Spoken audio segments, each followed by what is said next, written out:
میں بھیجا، مگر عورت کو اللہ نے پیدا ہی جنت میں کیا۔ اب بات آئی ہے تو ضمناً میں یہ بھی ایک بات آپ کے ذہن میں ڈال دوں، انسان کو پیدا کیا کہیں اور، مگر عورت کو پیدا کیا گیا جنت میں۔ آؤ سنو، اللہ تبارک و تعالیٰ پروردگار عالم خالق ارض و سما نے حضرت آدم کو کہیں اور پیدا کیا، اور پیدا کرنے کے بعد میں جنت میں بھیج دیا، مگر آدم کا دل جنت میں نہیں لگا۔ اللہ نے حضرت آدم کی کیفیت کو دیکھا، حضرت آدم کی حالت کو دیکھا، تو اللہ نے آپ کی بائیں پسلی سے عورت کو پیدا کیا، جنت کے اندر پیدا کیا۔ اب مفسرین اکرام بیان فرماتے ہیں اللہ تبارک و تعالیٰ نے انسان کو، مرد کو کہیں اور پیدا کیا، عورت کو جنت میں پیدا کیا۔ وجہ کیا ہے؟ ریزن کیا ہے؟ سبب کیا ہے؟ اللہ نے عورت کو جنت میں کیوں پیدا کیا؟ اب غور کرو میرے عزیزو، مفسرین اکرام فرماتے ہیں، ہمارے علماء فرماتے ہیں کئی وجہ ہیں اللہ نے عورت کو جنت میں پیدا کیا۔ اس کی وجوہات ہیں، 3 وجہ ہمارے علماء نے بیان فرمائی۔ پہلی وجہ کیا ہے؟ ہمارے علماء فرماتے ہیں، مفسرین فرماتے ہیں اللہ نے عورت کو جنت میں بنایا، اس لیے بنایا کہ جب آنکھ کھلے عورت کی تو سب سے پہلے اسے جنت دکھائی دے، جنت نظر آئے۔ عورت کی آنکھ کھلے وہ جنت کی بہاروں کو دیکھ لے، اس کی آنکھ کھلے وہ جنت کے نظاروں کو دیکھ لے، عورت کی آنکھ کھلے وہ جنت کی دریاؤں کو دیکھ لے، جنت کی رانائیاں دیکھ لے، جنت کی رنگینیاں دیکھ لے، جنت کا حسن دیکھ لے، جنت کی خوبصورتی دیکھ لے۔ اللہ تبارک و تعالیٰ نے عورت کو جنت میں پیدا کر کے مزاج دیا، اے عورت سن لے، تجھے جنت میں پیدا کیا، آنکھ تیری کھلی، جنت کو دکھایا گیا، اس لیے کہ اب جنت میں پیدا کر کے جنت دکھائی جا رہی ہے۔ جب تجھے زمین پہ بھیجا جائے گا وہاں تیرا ایک گھر ہوگا، یاد رکھنا آج جنت کو دیکھ لے، زمین پہ جانا تو اپنے گھر کو جنت کا نمونہ بنا دینا۔ زمین پہ جانا تو اپنے گھر کو جنت کا نمونہ بنا دینا۔ اللہ نے عورت کو فطری طور پہ اس کی خمیر میں یہ چیز ڈالی کہ تو دنیا میں جائے نا تو اپنے گھر کو اتنا خوبصورت بنانا، اتنا حسین بنانا کہ تیرا گھر مثل جنت نظر آئے۔ اللہ نے تو مزاج دیا کہ جنت کا نمونہ بنا دینا، مگر بدقسمتی ہے کہ آج گھروں کو کچھ اور ہی بنا دیا گیا۔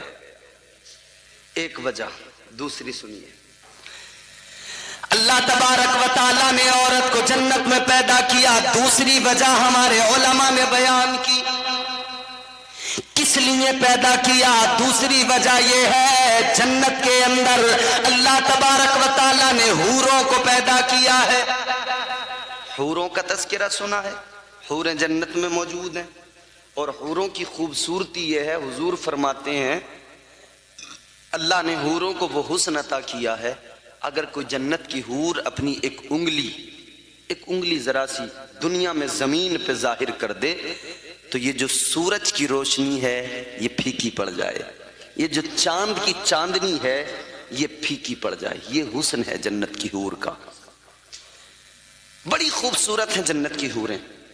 تو اللہ نے عورت کو جنت میں پیدا کیا، جنت میں حوریں بھی موجود ہیں، مزاج دیا اللہ نے عورت کو، اللہ نے عورت کو مزاج دیا، جنت میں پیدا کیا جا رہا ہے۔ حوروں کو دیکھ لے، جنت کی حوروں کا رہنا سہنا دیکھ لے، ان کا بننا سنورنا دیکھ لے، ان کا سجنا سنورنا دیکھ لے، اس لیے کہ تجھے دنیا میں جانا ہے، تجھے زمین پہ جانا ہے۔ ان کا حسن دیکھ لے، ان کا رہنے کا سلیقہ دیکھ لے، ان کا رہنے کا ڈھنگ دیکھ لے، ان کی زندگی کو دیکھ لے، ان کے حسن کو دیکھ لے، بناؤ سنگار کو دیکھ لے۔ جب تو دنیا میں جائے گی تجھے کسی کے نکاح میں رکھا جائے گا، جب تو اس کے سامنے جانا تو اپنے شوہر کے سامنے اسی طرح خوبصورت بن کے جانا، بن سنور کے تیار ہو کے جانا، تاکہ تیرا شوہر دیکھے تو اس کی آنکھیں ٹھنڈی ہو جائیں۔ یہ دوسرا ریزن۔ تو اللہ نے مرد کو پیدا کیا کہیں اور، عورت کو پیدا کیا جنت میں۔ الغرض میں اپنی بات کی طرف وہیں آپ کو لے کے چلتا ہوں۔ اللہ نے پیدا کیا تو اعلان کیا ہے؟ زمین کے لیے، مگر کہاں رکھا؟ جنت میں۔ کیا وجہ ہے؟ کیوں ڈائریکٹلی اللہ نے زمین پہ نہیں بھیج دیا؟ اس میں بھی بہت ساری وجوہات ہیں۔ اللہ کے ہر کام میں حکمت ہے، ہر کام میں رب کے حکمت ہے۔ پروردگار عالم نے جناب حضرت آدم علیہ السلام کو جناب حضرت حوا کو فرما دیا۔ اللہ کا قرآن کہتا ہے اللہ نے فرما دیا وَقُلْنَا يَا آدَمُ اسْكُنْ أَنْتَ وَزَوْجُكَ الْجَنَّةَ، اللہ نے فرمایا اے آدم اپنی زوجہ کے ساتھ جنت میں رہو، جو چاہو کھاؤ، جو چاہو پیو، وَكُلَا مِنْهَا حَيْثُ شِئْتُمَا وَلَا تَقْرَبَا هَذِهِ الشَّجَرَةَ فَتَكُونَا مِنَ الظَّالِمِينَ۔ اللہ نے فرمایا جنت میں جاؤ، جنت میں رہو، جو چاہو وہ کھاؤ، جیسے چاہو گزارو، مگر اتنا یاد رہے ایک شجر ہے جسے شجر ممنوعہ کہا گیا ہے، اس کے قریب نہ جانا، اس کے پھل کو نہ کھانا، اگر اس کو کھا لیا اللہ کا قرآن کہتا ہے فَتَكُونَا مِنَ الظَّالِمِينَ، اگر اسے کھا لیا تو یاد رکھنا شمار تمہارا ظالموں میں ہو جائے گا۔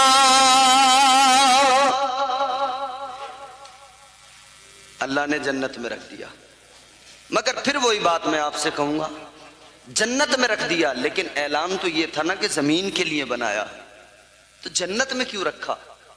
اب ہمارے علماء بیان فرماتے، مفسرین بیان فرماتے کہ اس کی ایک وجہ یہ بھی ہے، اللہ تعالی نے انسان کو پیدا کیا، پیدا تو اسی لیے کیا کہ اللہ کا اعلان ہے منہا خلقناکم، اسی زمین سے پیدا کیا جا رہا ہے، اور دوسری اگلا ٹکڑا اس آیت کا وَفِيهَا نُعِيدُكُمْ، اسی میں ملایا جائے گا، مگر اس درمیان جو وقت گزرے گا پیدا ہونے کے بعد سے لے کر اسی مٹی میں واپس ملنے تک کا جو وقت گزرے گا، یہی زندگی کا سفر کہلاتا ہے، یہی زندگی کا سفر ہے۔ اس زندگی کے سفر میں جب تم رہو گے تو اللہ نے پہلے جنت میں رکھا، جنت کو دکھایا، جنت کے نظارے دکھائے، جنت کے پھل دکھائے، جنت کی نہریں دکھائی، جنت کے میوے دکھائے، جنت کے میوے کھلائے، اللہ نے ساری رعنائیاں دکھائی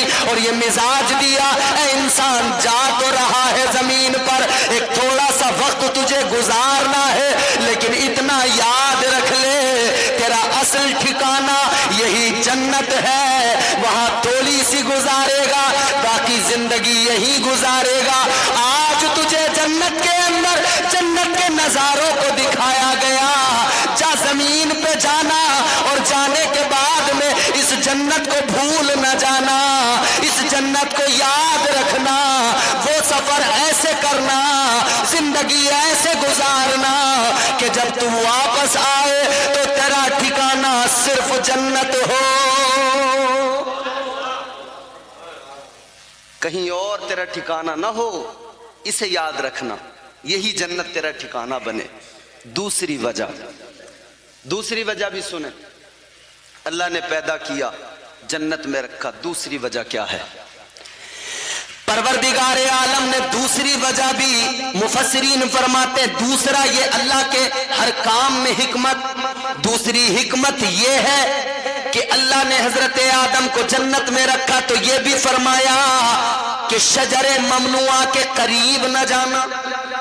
ایک درخت ہے اس کا پھل نہیں کھانا، وہ کیا ہے؟ 3 قول ہیں علماء کے، بعض علماء فرماتے ہیں کہ وہ گیہوں کا دانہ ہے، گیہوں کا درخت ہے، گیہوں کا پھل ہے جسے کھانے سے منع کیا گیا۔ اچھا جو گیہوں آج ہمارے سامنے ہے، یہ چھوٹا سا دانہ ہوتا ہے نا گیہوں کا، یہ گیہوں نہیں، اس وقت کا گیہوں الگ تھا، وہ بڑا دانہ تھا۔ فرماتے مفسرین کہ وہ گیہوں اس وقت کا جو تھا نا تقریباً تربوز کے برابر تھا۔ گیہوں کے دانے میں ایک لکیر نظر آتی ہے نا بیچ میں، وہ لکیر کیا ہے؟